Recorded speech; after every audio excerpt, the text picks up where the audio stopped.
En las montañas de la locura, de Howard Phillips Lovecraft. Capítulo 6. Sería tedioso dar cuenta detallada y consecutiva de nuestro vagar por aquel laberinto cavernoso, muerto durante muchos eones, por entre aquellas construcciones arcaicas, por aquella monstruosa guarida de secretos remotos que ahora respondían con su eco, por primera vez tras incontables eras, al rumor de los pasos humanos. Gran parte de aquel horrendo drama y de las espantosas revelaciones procedió del mero estudio de las omnipresentes escenas esculpidas en los muros. Las fotografías tomadas con flash de esos bajorrelieves contribuirán a demostrar la verdad de cuanto estamos descubriendo, y es de lamentar que no lleváramos con nosotros mayor cantidad de película. Cuando se nos acabaron los carretes hicimos dibujos rudimentarios de algunos de los detalles más destacados en nuestros libros de notas. El edificio en el que habíamos entrado era de gran tamaño y complejidad y nos dio una idea impresionante de la arquitectura de aquel ignoto pasado geológico. Las particiones interiores eran menos gruesas que los muros exteriores, pero las partes bajas estaban muy bien conservadas.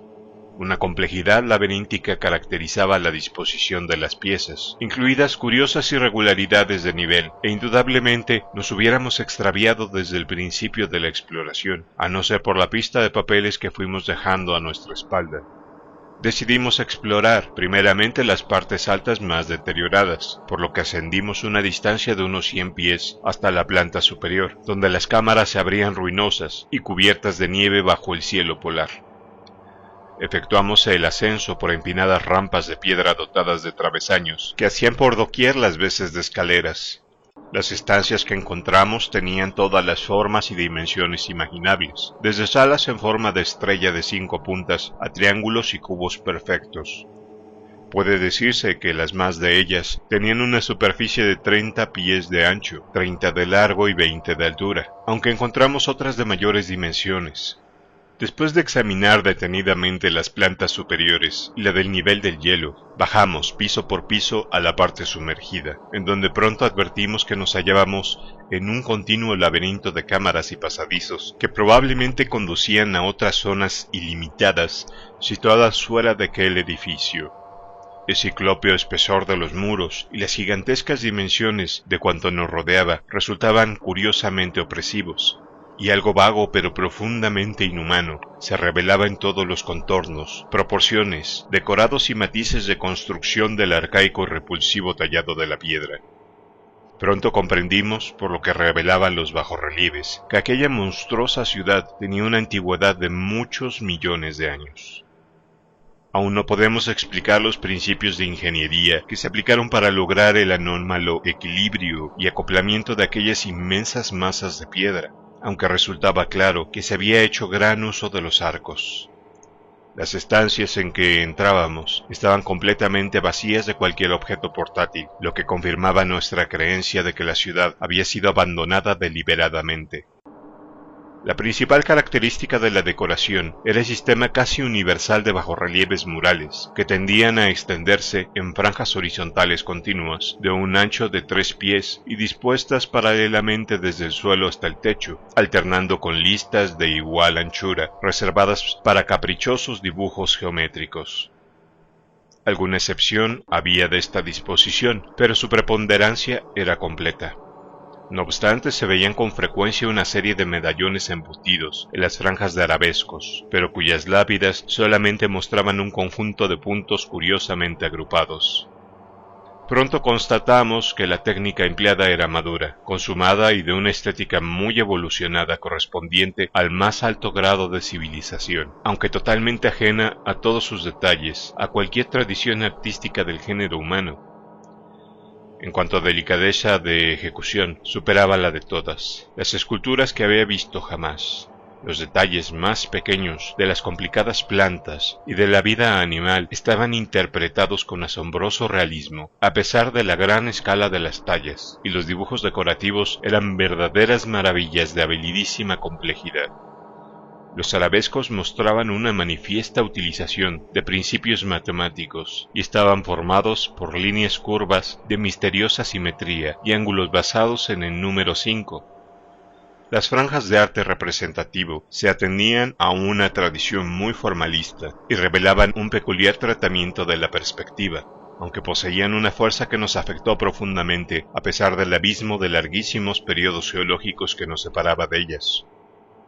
El método de diseño se basaba en una singular yuxtaposición de la sección transversal con la silueta bidimensional, revelando una psicología analítica superior a la de cualquier raza conocida de la antigüedad. En vano trataría de comparar aquel arte con otro cualquiera representado en nuestros museos. Quienes vean las fotografías que obtuvimos, es probable que encuentren la analogía más cercana a ellos, en ciertos conceptos grotescos de los futuristas más audaces. La tracería de arabescos consistía totalmente en líneas hundidas, cuya profundidad en los muros no erosionados era de entre 1 y 2 pulgadas. Cuando aparecía algún medallón con grupos de puntos en él, evidentemente inscripciones en algún idioma o alfabetos primitivos e ignotos, el rebajamiento de la superficie lisa sería tal vez de 1,5 pulgadas, y la de los puntos quizás media pulgada más. Las franjas de bajorrelieves eran de técnica de embutido, y el fondo estaba rebajado como 2 pulgadas en relación con la superficie original del muro.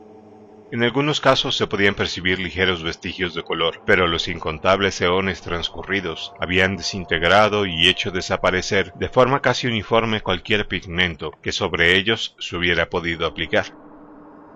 Cuanto más estudiábamos aquella maravillosa técnica, más admirábamos la obra. Bajo riguroso convencionalismo se percibía la minuciosa y exacta observación y la habilidad pictórica de los artistas, y de hecho esas mismas convenciones servían para simbolizar y acentuar la verdadera esencia o vital diferenciación de todos los objetos representados. Presentimos también, de más allá de esas evidentes excelencias, existían otras ocultas que escapaban a nuestra percepción. Algunos rasgos aquí y allá insinuaban vagamente símbolos latentes y estímulos que una capacidad mental y emotiva diferente y un equipo sensorial más completo que el nuestro podía haber dotado de un significado más profundo y conmovedor. Los temas de los bajorrelieves pertenecían evidentemente a la vida de una desaparecida época, en que se tallaron y contenían una gran parte de su historia. Era este anómalo sentido histórico de aquella raza primigenia, circunstancia casual que por una coincidencia obraba milagrosamente a nuestro favor, lo que hacía tan asombrosamente informativos los bajorrelieves, y lo que nos impulsó a anteponer las fotografías y la transcripción a cualquier otra consideración. En algunas de las cámaras alteraba la disposición habitual la presencia de mapas, cartas astronómicas y otros dibujos de naturaleza científica a gran escala, todo lo cual vino a constituir una ingenua y terrible corroboración de lo que habíamos deducido de las franjas y frisos pictóricos. Al insinuar que todo aquello revelaba únicamente se cabe esperar que mi relato no despierte una curiosidad superior a la sensata cautela en quienes lleguen a creerme. Sería una tragedia que alguien se sintiera atraído por aquellos dominios de la muerte y el horror tentado precisamente por mis advertencias dirigida a desalentar de tal empresa. Interrumpían aquellos muros decorados, ventanas elevadas y arcos de 12 pies de alto. Unas y otras conservaban los tableros petrificados, profusamente tallados y pulidos, de póstigos y hojas de puerta. Todos los accesorios metálicos que habían desaparecido mucho tiempo atrás, pero algunas de las puertas se mantenían cerradas, y nos vimos obligados a abrirlas a la fuerza para pasar de una cámara a otra. Aquí y allá se conservaban, aunque no en número considerable, algunos marcos de ventana con extraños entrepaños transparentes, elípticos los más de ellos. También había abundantes homasinas de gran tamaño, generalmente vacías, aunque de vez en vez alguna contenía un extraño objeto tallado en esteatita verde, que o estaba roto o se consideró de valor insuficiente para justificar su traslado. Había otras aberturas indudablemente relacionadas con desaparecidos utensilios mecánicos, de calefacción, iluminación y cosas del tipo que sugerían muchos de los bajorrelieves. Los techos tendían a la sencillez, pero algunas veces estaban decorados con incrustaciones de esteatita verde o con azulejos de varias clases, casi todos ellos desaparecidos. Los suelos estaban en ocasiones igualmente cubiertos de azulejos, pero predominaban los suelos enlosados. Como he dicho anteriormente, no se veían muebles ni enseres, pero los bajorrelieves daban clara idea de los extraños objetos que habían visto aquellos aposentos semejantes a panteones llenos de sonoros ecos. A niveles superiores de la capa de hielo, los suelos aparecían por lo general cubiertos de escombros y suciedad, pero más abajo unos y otros disminuían. En algunos de los corredores y aposentos más bajos apenas había sino polvo arenoso o añejas incrustaciones, mientras que en otras estancias se advertía una misteriosa limpieza como de lugar recién barrido. Naturalmente, en donde había habido derrumbamiento, los aposentos bajos estaban tan colmados de escombros como los de arriba. Un patio central, como en otras edificaciones que habíamos visto desde lo alto, libraba a las estancias interiores de la total oscuridad, por lo que rara vez tuvimos que utilizar las linternas eléctricas en las cámaras de arriba, excepto para estudiar los detallados esculpidos. Pero bajo la capa de hielo aumentaba la penumbra, y en muchos lugares de la laberíntica planta baja la oscuridad llegaba a ser casi absoluta. Para formarse, aunque no sea más que una idea rudimentaria de lo que fueron nuestros pensamientos y sensaciones, conforme penetrábamos en aquel laberinto de silencio más que milenario y de mampostería ajena a la humanidad, sería menester correlacionar un caos desesperantemente enmarañado de hudizos estados de ánimo, recuerdos e impresiones. La misma enorme antigüedad y la mortal desolación del lugar bastaban para abrumar casi a cualquier persona sensible, pero además de estos elementos contaban el reciente e inexplicado horror del campamento y las revelaciones que pronto habíamos de encontrar en las espeluznantes imágenes esculpidas que nos rodeaban. En el momento en que nos encontramos ante un fragmento de bajorrelieve en perfecto estado, con imágenes tan claras que no permitían las interpretaciones erróneas, no tuvimos más que estudiarlo brevemente para descubrir la horrible verdad. Una verdad que sería ingenuo pretender que Danforth y yo, cada uno por su cuenta, no habíamos sospechado con antelación, aunque nos hubiéramos abstenido incluso de insinuárnosla mutuamente. Ya no podía caber duda ninguna acerca de la naturaleza de los seres que habían edificado esta monstruosa ciudad muerta, y que habían vivido en ella hacía millones de años, cuando los antepasados del hombre eran mamíferos arcaicos y primitivos, y cuando los gigantescos dinosaurios vagaban por las tropicales estepas de Europa y de Asia. Hasta entonces nos habíamos aferrado a una desesperada alternativa y habíamos insistido, cada uno por su fuero interno, en que la omnipresencia del tema de las 5 puntas solo significaba algún tipo de exaltación cultural o religiosa de un objeto natural arcaico que encarnaba claramente dicha forma. Igual que los motivos decorativos de la Creta minoica exaltaban el toro sagrado, los de Egipto el escarabajo, los de Roma el lobo y el águila, y las diversas tribus salvajes un animal totémico. Pero este único refugio nos fue arrebatado ahora, obligándonos a enfrentarnos definitivamente con una realidad peligrosa para la razón y que indudablemente el lector de estas páginas hace ya tiempo que ha adivinado. Apenas puedo soportar la idea de escribirlo, ni siquiera ahora, pero tal vez no sea necesario. Lo que se crió y habitó dentro de aquellos formidables edificios en la era de los dinosaurios no fueron desde luego dinosaurios, sino algo mucho peor. Estos eran seres nuevos y casi desprovistos de cerebro, pero los constructores de la ciudad eran sabios y viejos, y habían dejado ciertas señales en las piedras que incluso entonces llevaban colocados casi 1.000 millones de años. Piedras colocadas antes que la vida, tal como hoy la conocemos. Hubiera pasado de ser más que un dúctil grupo de células, piedras colocadas antes que hubiera existido en la Tierra vida verdadera. Ellos fueron sin duda los que crearon y esclavizaron esa vida, y los modelos en que se basaban los pérfidos mitos primigenios que se insinúan temerosamente en los manuscritos nacóticos y en el Necronomicon. Eran los primordiales que habían bajado de las estrellas cuando la Tierra era joven, los seres cuya sustancia había modelado una extraña evolución y cuyos poderes eran mayores de los que jamás habían existido en este planeta.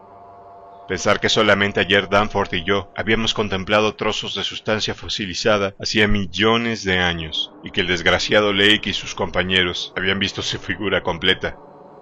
Naturalmente, me es imposible relatar en el debido orden las etapas en que reunimos lo que hoy sabemos acerca de aquel monstruoso capítulo de la vida prehumana. Después de la primera impresión producida por las certezas de las revelaciones, tuvimos que detenernos algún tiempo para reponernos, y eran más de las 3 cuando comenzamos nuestro verdadero recorrido de investigación sistemática. Las esculturas del edificio en que entrábamos eran de una época relativamente menos remota, quizá de hace 2 millones de años, según los indicios geológicos, biológicos y astronómicos, y tenían un estilo que pudiera llamarse decadente al compararlo con el de las muestras que encontramos en otros edificios, después de cruzar puentes bajo la capa de hielo. Uno de los edificios, tallado todo él en la roca viva, parecía remontarse a una antigüedad de 40 o quizás 50 millones de años. Eoceno inferior o Cretáceo superior, y contenía bajorrelieves de un arte superior a todo lo que hasta entonces habíamos encontrado, con una tremenda excepción. Aquella fue, según hemos convenido posteriormente, la vivienda más antigua que atravesamos. De no ser por el testimonio de las fotografías sacadas con la ayuda de Flash y que se publicarán en breve, me abstendría de decir lo que encontré y deduje, para que no me encerraran por loco. Naturalmente, las partes infinitamente primitivas de este relato compuesto de muchos fragmentos, las que atañen a la vida preterrestre de los seres de cabeza estrellada en otros planetas, en otras galaxias y en otros universos, puede interpretarse fácilmente como la fantástica mitología de esos mismos seres, pero esas partes se aproximaban, en ocasiones, de manera tan prodigiosa a los más modernos descubrimientos de la ciencia matemática y de la astrofísica que apenas sé qué pensar. Que juzguen otros cuando vean las fotografías que he de publicar. Naturalmente, ninguno de los bajorrelieves que encontramos contaba más de una fracción de un relato continuo, ni nosotros descubrimos las diversas etapas de la narración en su debido orden. Algunas de las vastas estancias constituían unidades independientes en cuanto a las esculturas que contenían, mientras que en otros casos una misma crónica se continuaba a través de una serie de pasillos y habitaciones. Los mapas y diagramas mejores estaban en los muros de un terrible abismo que quedaba por debajo del antiguo nivel de suelo, una caverna de 200 pies cuadrados aproximadamente y una altura de unos 60 pies, y que fue, casi con seguridad, un centro de enseñanza de una u otra clase. Había muchos estimulantes repeticiones del mismo material en diferentes cámaras y edificios, pues ciertos capítulos y ciertos resúmenes o fases de su historia racial habían sido evidentemente los preferidos de los distintos decoradores y habitantes de aquellos edificios. En ocasiones, sin embargo, las diversas variantes de un mismo tema nos fueron de gran utilidad para aclarar algunos puntos discutibles y para rellenar algunas lagunas. Todavía me asombra que pudiéramos deducir tanto en el poco tiempo que dispusimos. Naturalmente, aún hoy, solamente tenemos un esbozo de la historia, y gran parte de él lo conseguimos más tarde durante el estudio de las fotografías y de los dibujos que hicimos. Puede que sea el efecto de ese estudio posterior, del revivir de los recuerdos y de las impresiones difusas conservadas, actuando en conjunción con su sensibilidad general y con aquel supuesto horror supremo que creyó haber visto, y cuya esencia ni a mí quiere revelar, lo que ha causado el derrumbamiento mental de Danforth. Pero era inevitable, pues no podíamos hacer una advertencia documentada sin dar la información más completa posible, y su publicación era una necesidad primordial. Ciertos influjos que aún persisten en aquel desconocido mundo antártico de tiempo desordenado y leyes naturales desconocidas hacen absolutamente necesario que se desaliente toda futura exploración.